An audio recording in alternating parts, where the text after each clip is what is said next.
24 years, I've been an athlete. I was a sports person. I was a football player. Making good jokes out of bad situations. Does that come from kickboxing only? I like to think I have a good sense of humor. How are you enjoying kickboxing and interacting with the children in specific? I didn't realize how much I loved hanging out with these kids. Like the best hour of my day. ARY Warriors Challenge Team Titan. ARY Warriors was one of those things. When we had to go for our promo shoot, I was like, this is the set. And we're like, what? If you could know the absolute truth to one question, what would that be? How could I get paid more?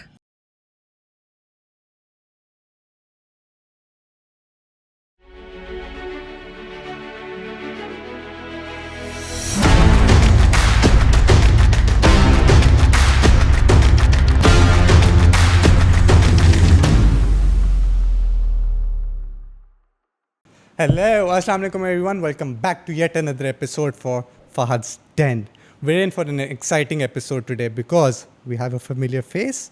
From being the perfect leader in the boardroom to being a dynamic powerhouse in the ring. We're joined today by a resident kickboxer at Carbon Fitness, Natashe Zafar.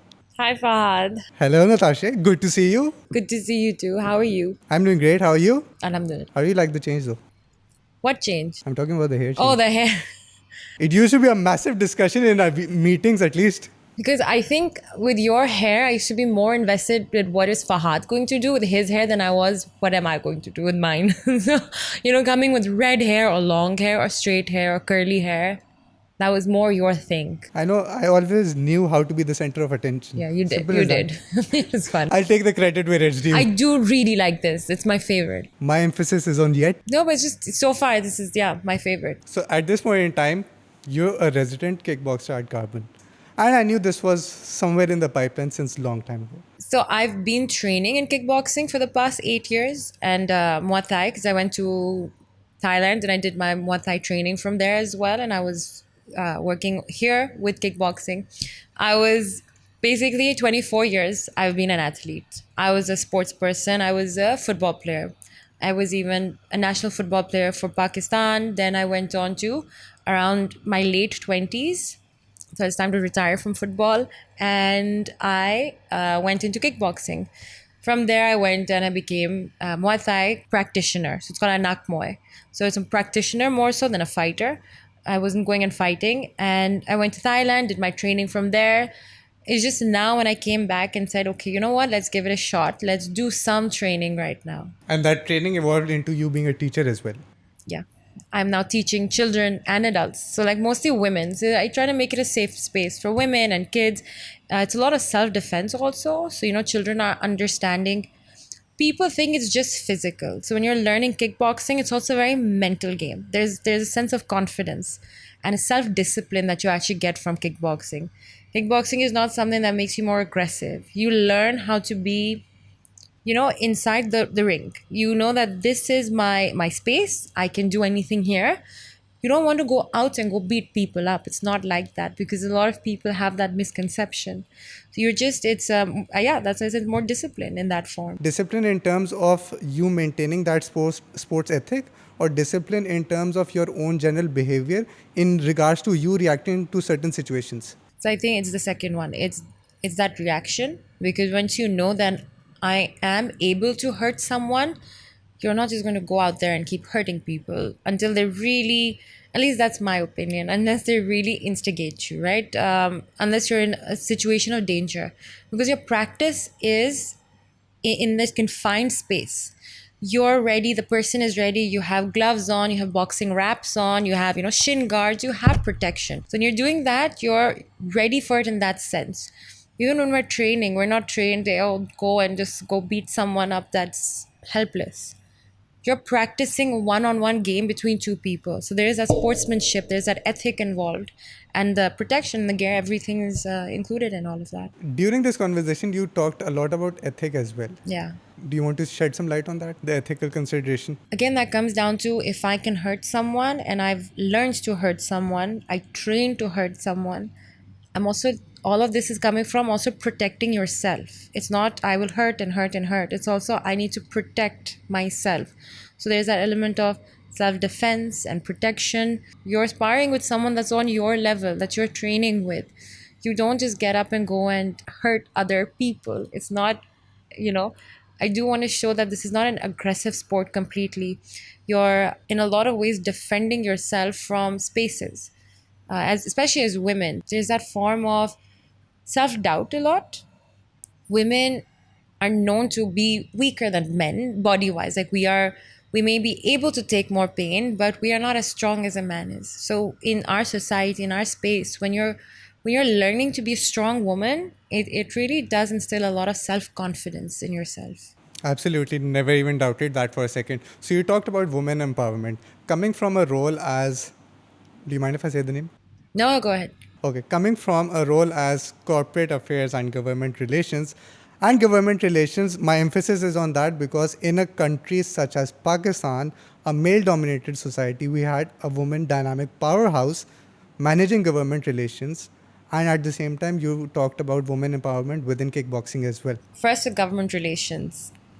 Everything has a pro and con. Absolutely, never doubted So that. it's the same with this also. Sometimes it was a challenge because I was a woman, but sometimes it was an advantage being a woman, and that's with everything. I was sometimes sent to certain meetings because they're like, you know what, this certain official is in a bad mood, and this is also when I was a lot more junior. This is not when I was heading the Okay. government relations. So this was at a point when I was more junior.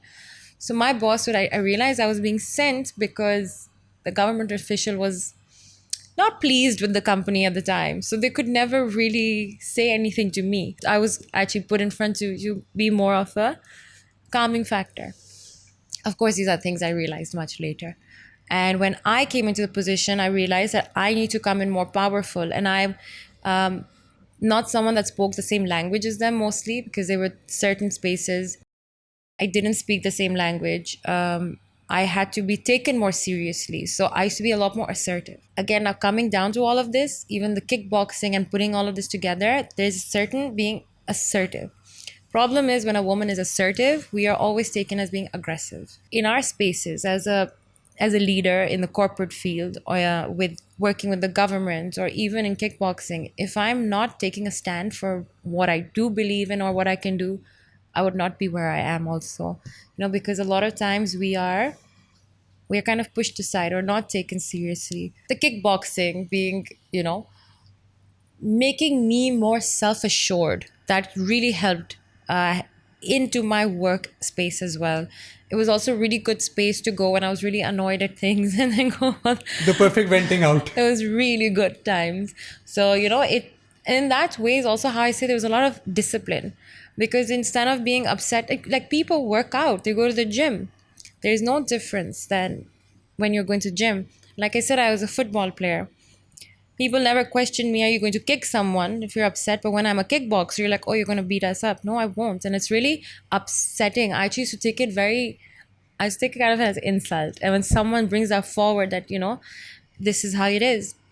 One of the reasons I also started kickboxing was because I used to feel so unsafe. So to make myself feel safer for certain instances that happened, and because of that, I wanted to take care of myself. And I was like, it made me feel better.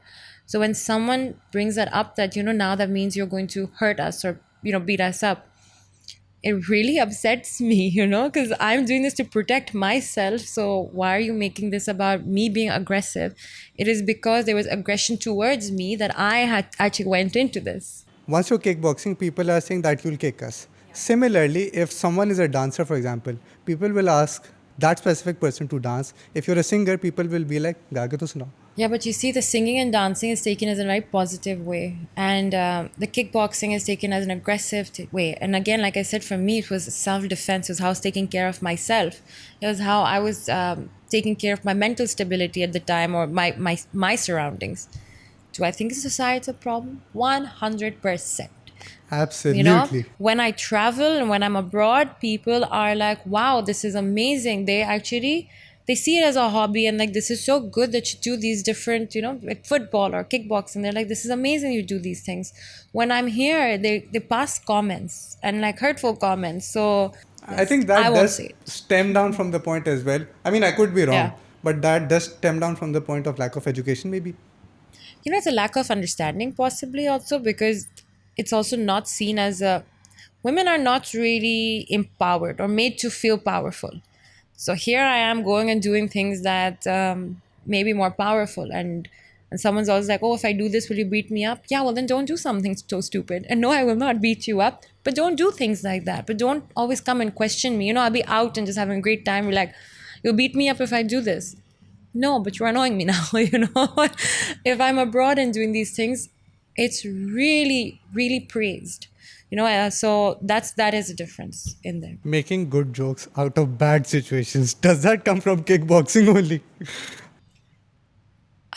I like to think I have a good sense of humor. So that's why no one's been beaten up. Not yet. Yeah, no, I'm joking. So, yeah, that is just, I think I realized it was my defense mechanism. So I would just laugh things off rather than be upset or cry about it. I'm just like, it's a joke. So I'd just rather joke about it. Absolutely. It's lightening a situation up. How are you enjoying kickboxing and interacting with the children in specific? Because you're teaching them a very crucial skill at a very basic age. I didn't realize how much I loved hanging out with these kids. It is like the best hour of my day. And their parents have come to me and they're like, please tell us you're not going to stop. And I was like, no, I don't want to stop. I'm having such a good time with the kids. They are tough. They can be very tough. But when I see someone so young learning something and they're having fun, it's really good. You actually feel a lot of like gratitude towards them, the situation. It's a lot of gratification also in that regard. So there is good. I like them. And I don't really work with kids, but when you're talking about even government relations or the work I was doing, heading corporate affairs, you learn a lot of stakeholder management. So right now my stakeholders are like 6-year-old kids and 10-year-old kids. Someone's 14, someone's 5.5. I also got asked if I would take in someone's 3-year-old kid, and that's when I was like, I'm not, 3 year old? I'm not a babysitter, but I'm having a really good time. There will be a time when someone will get more distracted, and it'll be difficult. But overall, when they're learning something and seeing, like I take their videos, and initially when I saw on the first day, and then when I see them now, like 2 months later, it was so good to see. And then sharing that with their parents, and the parents are so happy and I'm so happy. So it's become like my little, my safe zone, my safe haven and Escape zone. space. Yeah. Where you can just be yourself. Yeah, the kids I love. I'm pretty sure kids come up with the funniest of excuses trying to bunk classes. What's like the funniest excuse you've come across? No, my kids love class. Seriously? Yes, they get so upset because I know once it was also after Eid holidays, and I was like, okay, guys, it's last class. And they thought I meant this is it, kickboxing's over. They're like, what do you mean? We don't have class anymore. That my kids are more punctual than the adults' classes. The kids are more like always there. They're more punctual. The adults are still more like, oh my God, I had work and I'm late and just deal with that all the time. But the kids are always there. And I love, also the parents that motivate them and bring them to class and make sure they're there.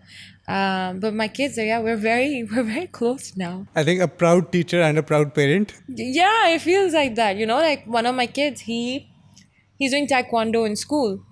So the other day, his mother is like sending me his videos, and I felt he's like, he wants you to see how he's doing in school as well. And it was so sweet because I was like, he wanted me so much a part of their lives, and they're sharing that with me. So they'll come to me and sometimes I now also do like a 5-minute cool down with them at the end where I was like, okay, how was your weekend? How was your day? So we really kind of get along and bond and have, become friends of our own. Yeah, exactly. I mean, that's the best way to, kind of get on their wavelength Yeah. and get their own insights as well. They're so young. So kickboxing with the kids is actually very activity based. So I don't want kids to be picking up very heavy weights or be doing things. I mean, they're in school all day, they're tired, they're young, and I do an outdoor class. So I don't want to make it too extensive for them, right? So it's a very activity based class. So for most of the time, I love that they're enjoying themselves. And then we do the kickboxing training towards the end, like 20 minutes at the end. So they start refreshing what they know better. We work on that. We spar together. So again, it comes down to no hitting each other. Like you can't hit hard. there's a lot of lessons also try to put in there, like you don't go outside and actually use what you learn in class unless you are in a situation like that. So again, it comes down into instilling a lot of what I'm telling them in class, and then they come back to me and they'll be like, we listened to you. I didn't hit that person. So it's not an I was a aggressive good sport. student. Yeah, but the thing is that one of my students also like was sent to me because he was being beaten up. Wait, seriously? Yeah, he was being hit by other kids. So his father is like, my child is I saw him being beaten up and I want him to be able to defend himself. So there's Please do also the honors. that. He should know how to defend himself. Another thing with kickboxing is that people don't realize we work a lot on reflexes. I need to know when a punch is coming, when a kick is coming. You just, your reflexes, your kind of your mind is getting a little faster with these things. So I do separate reflex classes with the kids as well, especially with the kids, because I was like, learn, like just be more aware because I can't be making them spar too much. I know that I don't want them to get hurt. They are still very young. So I do more reflex training with them to kind of make their minds more alert. Everything becomes a muscle memory to them. Even so that 5 years or 10 years down the line, they know what to do in what type of a situation they're coming across. Yeah. So I always have the little extra things I teach them tips, where I'm like, okay, someone is coming too close to you. You can do this to keep them away. Or like what, yeah, but just how you can just push them away, run away, or how you can be. So I think these are things. Now, again, these are things that I learned with over time. And if I can tell them now, they can always maintain that with them. So that's, fingers crossed that Fingers it crossed. works out. ARY Warriors Challenge Team Titan. What was that? I don't know. I don't know. Guys, the woman is not showing up. The episode ended. Thank you. Oh my god. Okay, so I'll tell you what. In like December, my friend is just like, I'm being a captain of the show. Do you want to do it? It's just exercises and this and that. And I think the only thing ARY had done at the time was Ultimate Mukabla. So I was like, yeah, seems doable. Like, what do I really have to do? All I said was yes, because I was like, sure. I was in a point. I was like, let's hustle. Let's. You always want to. I always wanted. I came to a point where I'm like, let's do more things. I like experiencing things. Okay. Yes, I can be terrible at it, but that's the sportsmanship Yeah, that you're like. absolutely. I don't get up one day and I'm not perfect at something overnight. I have trained for things for years. ARY Warriors was one of those things. So what happened was we were told it's somewhat like American Ninja, but we figured it's going to be different. It's more locally It's based, from and Pakistan. yes, but we've also not trained for that because American Ninja is all the equipment is suspended in the air. It's all upper body strength. Women are not that strong with their upper body, right? We're more again. These are not things that I'm just making up or saying. These are facts that are there. We have more lower body strength. I continued with my kickboxing training as normal. Everyone was doing. So someone was a CrossFit athlete. They were all training for that. Another person was a marathon runner. She was just training for that. We're not training for upper body strength at this point. So we saw the set like 3-4 days before shooting. When we had to go for our promo shoot, I was like, "This is the set," and we're like, "What?" It was a surprise, but I think the best part was, and a lot of people actually backed out after that. Wait, Yeah, seriously? yeah, because they saw it, they're like, this is not what we've trained for, and none of us had. But again, like that's a sportsman in us, and we're like, let's give it a shot. How bad it can it be? How bad was it? It was really bad. It was really tough. It was, I won't say it was bad. ARY was amazing. We became so close to the crew over there. They were so good to us. Our food was taken care of and we were taken care of, but that set was difficult, especially for the women. There were a lot of men that were some men that were able to do a lot of the courses. It's not an impossible course. Again, it just comes down to how much practice you have in certain things. Like you said, muscle memory. If I'm not activating, like let's say my shoulders or my back muscles, I'm not going to get up and be able to do it in one day either. But I was like, let's give it a shot. I know that I was doing a lot better towards the end. Again, the thing was that at that time, I was the only person on the show that was not an actual trainer. So I'm the only corporate person on that out of 25 contestants. So for me, And I've been a competing athlete for so many years. I didn't realize that it didn't really matter to me how badly I was doing. What I mean by this is there were 5 courses and there was 5 people in each team. So a lot of times, like let's say there was an obstacle that I could do very easily. Someone else in the team was like, I can do this really well. So I'd be like, you know what? Let me. So initially, I started taking the very difficult courses. Again, now it comes down to teamwork also. So I'm like, okay, if you think you can do this better and you can do it better than me, why don't you go do that? I'm willing to take the obstacles that no one can do. So there were few of the episodes that I went and I just did the ones that no one from the team would have done the best. Okay. Because, so we're like, but this was our tactic that, okay, fine, we'll do this. You can do something you're better at. Again, I didn't mind looking a little bad on TV. My main thing was the team should win. So as long as the The team was perfect team winning, player. I would like to say think so. Got it. Okay. In between you telling us a story, you mentioned about the fact that you were the only corporate person. Yeah. Let's talk about the history you've been having from being an athlete to law to corporate sector where you were my line manager in corporate affairs to being a sports person again. Yeah. There is one real link in between which does not even relate that much. Like I was an economics graduate, but then I took up marketing. That does not really make sense. And so does law and government. I mean, government affairs, chalo theek hai. But corporate communications and law, Yeah, but I did law and I also did journalism. So I'm a journalist as well. So going from journalist, then I was in advertising and I was also at Dawn, so I was also a journalist. And then I was again in 2 companies after that, then in the multinational. All of this actually came together. So in my last job, when I was heading corporate affairs and government relations and corporate communications and social impact, CSR, so there's a lot under that. But you have to realize I came with 11 years of experiences in different fields that brought all of this together. So even when I was doing my previous job, I was able to understand or read the cases and the what's that called, the contracts, and understand what people are saying, because it's a lot of basic English that went into that. And so I thought there was a link. Again, I'd like to believe there was. Nothing goes to waste.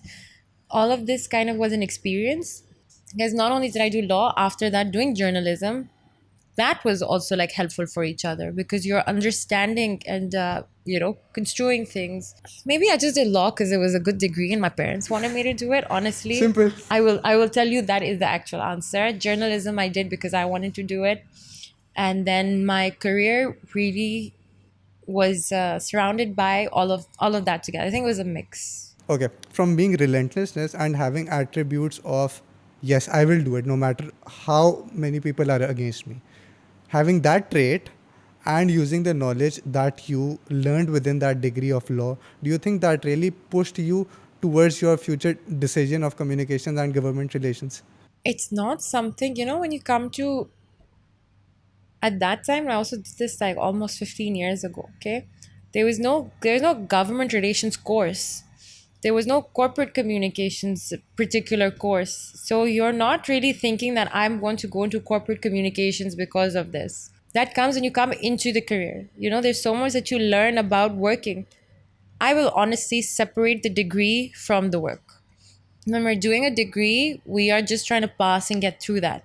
When you're in, like in office and around these things, you learn so much more. You also learn there are a lot more positions and everything there. I think you must have also seen that.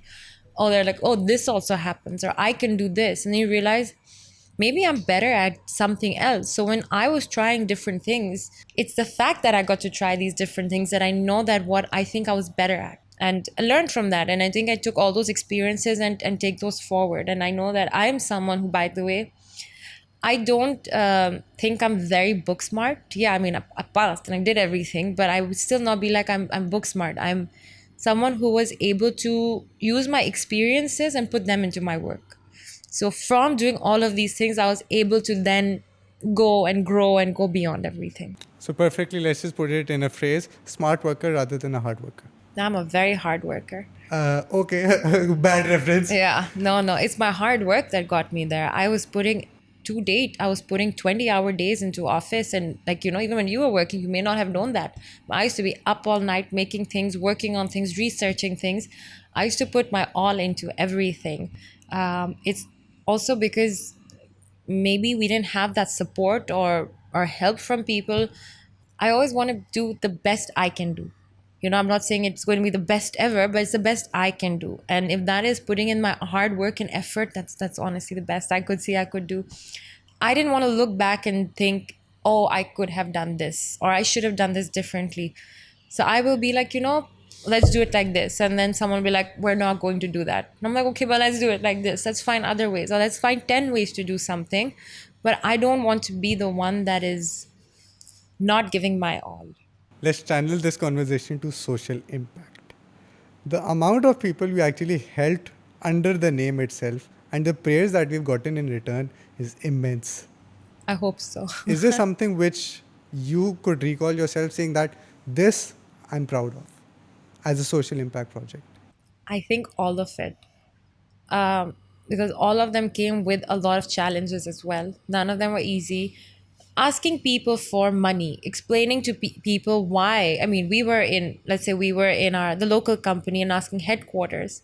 We still had to put a reason why we're doing this. If you remember, I would take you and I'd go to random NGOs and random places. And I was like, these people are calling. I'm not going to give someone money until we don't go see what they're doing, how they're doing it. So again, like, I would put myself there. I want to experience all of that. I actually started working with NGOs personally since I was 16, 17. So to me, it was something very close to me. And I was like, if you can help people, then why not? Why can't we do this? So all of them, I think even the ones that I left behind right now and that were coming up, we got in a lot of funding. You see, when you're working with a company, there's only so much you can do personally or privately. You can have a cause that you are very close to, and I can have a cause I'm very close to. But if my company has a certain standard or a purpose, or they're going a certain way, I can't all of a sudden be like, no, let's do this. And that makes it too personal. So we take what their cause is and their purpose, and we run with that.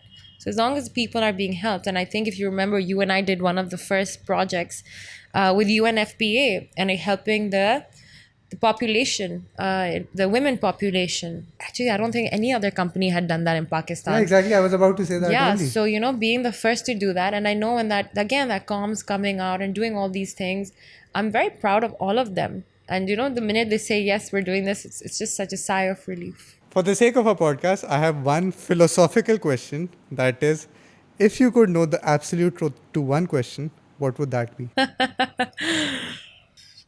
How could I get paid more?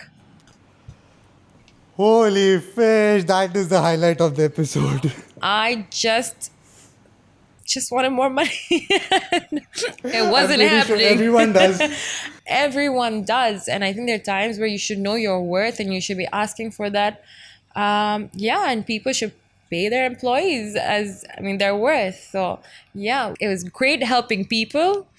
But kind of wanted money too. It'll feel good to be helped as well. Yeah, it's an incentive. You're working so, like I'm saying, you're putting in so much hard work. You want it to be seen a certain way, either through some incentive, and I will put it down to money, because inflation and everything is so much that help me too.